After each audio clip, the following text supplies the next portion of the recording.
Yesterday morning, Tim Kelly, longtime community member of the Fantasy Football for Winners blog, asked me a sit-start question on the page. I get a lot of sit-start questions throughout the week, but especially Sunday morning. And his had to do with Rhamondre Stevenson versus Tatoria McMillan. And I really had to think about it. I've been thinking about Stevenson all week because of his breakout performance in week 2. Of course, he's had breakout performances before. You know, he's been doing this a while. But it was unexpected given that the Patriots used, what was it, a second round pick, I think, on TreVeyon Henderson, and the expectations that Henderson would at least start the season working alongside Stevenson, and then gradually Henderson would take over. That was kind of the idea, or at least what I thought was the idea. And then Stevenson has that amazing performance in week 2, and the thinking is, well, I guess Stevenson's the guy, and maybe Henderson is, way back in the pack now with Antonio Gibson. Of course, that's not going to happen with a second round pick unless he's in the doghouse or there's some issue. Well, this question was, sit start between Stevenson and McMillan. And, I really had to think about it some more because I've been thinking about Stevenson all week, kind of what to make of him, and finally coming to the conclusion that, wait a second, this guy has a fumbling problem. I mean, he had 3 lost fumbles last year. And in fact, heading into this game, he had 4 lost fumbles in his previous 18 games, which is pretty significant. I think Melvin Gordon, I'm trying to remember, may have had really bad history of fumbles. There's other guys who've had issues. You can get away with it if you're the bell cow and you're getting 225, 250 touches, whatever it is, and your team's winning. All those things conspiring, but with Stevenson, it just seemed like he was 1 lost fumble away from taking a back seat to Henderson. And so that's what I wrote on the page. I said, I think he's 1 lost fumble away from getting benched. And that is why I'd start McMillan. I just feel like Stevenson is right on the cusp. He has that history. There's an X% chance, higher than 0%, that he will be benched. I don't want to go for it in this matchup.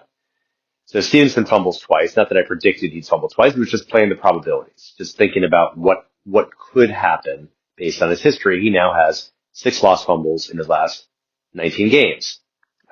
Everyone not named Henderson fumbled for the Patriots in that game. Drake May fumbled. Antonio Gibson fumbled. The only person who earned a carry and didn't fumble was Henderson. So, Henderson's the big winner coming out of that backfield this weekend. And it's quite possible that Henderson's value will skyrocket by the end of the next game. That if he now is the guy, if the coaching staff believes, okay, we've given Stevenson a chance, he can win us a game, but he can also lose us a game. And Henderson is the guy we're invested in for the long term, even though I think Stevenson was signed to a contract recently, an extension, but they can always kind of maneuver around that. Henderson is the investment, right? If they're going to advance to a playoff contender, it's probably going to be because of Henderson, not because of Stevenson. Hate to say it, but that's Henderson is a unique NFL talent in the making. If he is in the right system, the right personnel, right coach, all that stuff, he can be a top 5 fantasy running back. I think he was the number 1 rated running back coming out of high school. This guy has been kind of on the radar for a lot of folks for years. So the Stevenson story, I think, is a good lesson learned when you've got these guys who are no longer ascending. I've used that term, ascending and regressing or descending, running backs. And Stevenson's no longer ascending, and he has this fumbling issue. There's other players who have fumbling challenges as well, and there's always going to be that small percentage chance that this is the day when they get 2 carries, they lose 1, and that's it. The fact that they went back to Stevenson after his first fumble was fascinating to me because I thought, oh, it happened. And then he gets, more touches, fumbles again. That's the end. I mean, I don't know in history how many times a running back has lost 3 fumbles in a game. It probably hasn't happened very much, but there's a reason for that. I mean, the first one, sometimes it's forgivable if you don't have a better option. And if you're concerned about Henderson, that would be the concern. that the fact that Stevenson fumbled, that he has this fumbling history, but he still came back in, suggests that the coaching staff was not fully on board with Henderson taking over. I think that second fumble maybe was the point of, let's just see what we have in Henderson and develop him. And by the end of this year, he will be the guy that we invested a second rounder in. The Patriots really are a fascinating team from a fantasy perspective because Drake May's doing better statistically than I projected him to do. I mean, he's been fine, fine to good in many respects.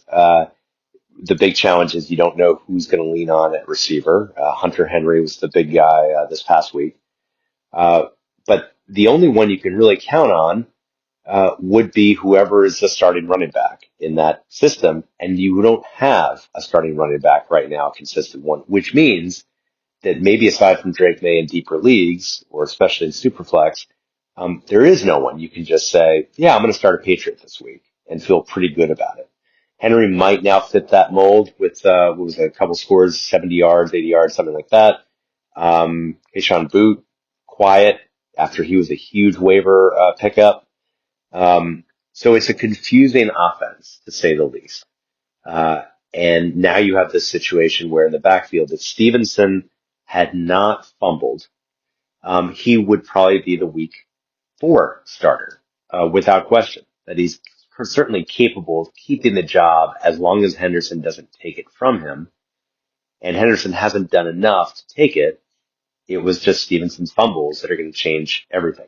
I think that if you invest in Henderson, if you don't have him and you try to trade for him, you're going to have to trade pretty significantly, significant value for him, I think, because most managers are going to be savvy enough to understand that Stevenson might have just cost himself a meaningful, role in week 4 and possibly longer if Henderson really breaks out. If you have Stevenson, I don't know what you do. I mean, you're back to where you were in week 1, which is you hold him and maybe he starts next week, which would be bizarre to me, but maybe he does. And if he doesn't, then he's a glorified handcuff. And you just hope that Antonio Gibson isn't the actual handcuff and that Stevenson still has life in this backfield. But there's so many moving parts right now on that team with receivers and with running backs that it is really hard to figure out a way to trade where the trade partner is willing to give you something at a good value. I think Henderson is, to me, the biggest prize still from a fantasy perspective that you can acquire in a trade, but the person who's going to trade them away, it should have happened before this game, ideally, because now after this game, you're going to probably give up ADP level value for Henderson. In other words, starter value. And I still think it's worth it if you can, stash him on the bench, wait a week, see if he's the guy. And if he isn't, hope that by the fantasy playoffs, the Patriots turn to him and turn him loose. But in the short term, you might have to give up a lot more just because of those Stevenson fumbles and just because with 6 lost fumbles in the last 19 games, Stevenson is kind of on the edge of being completely irrelevant. I'm BJ Riddell, Fantasy Football for Winners. Follow me on the blog. Email me anytime. We'll see you tomorrow.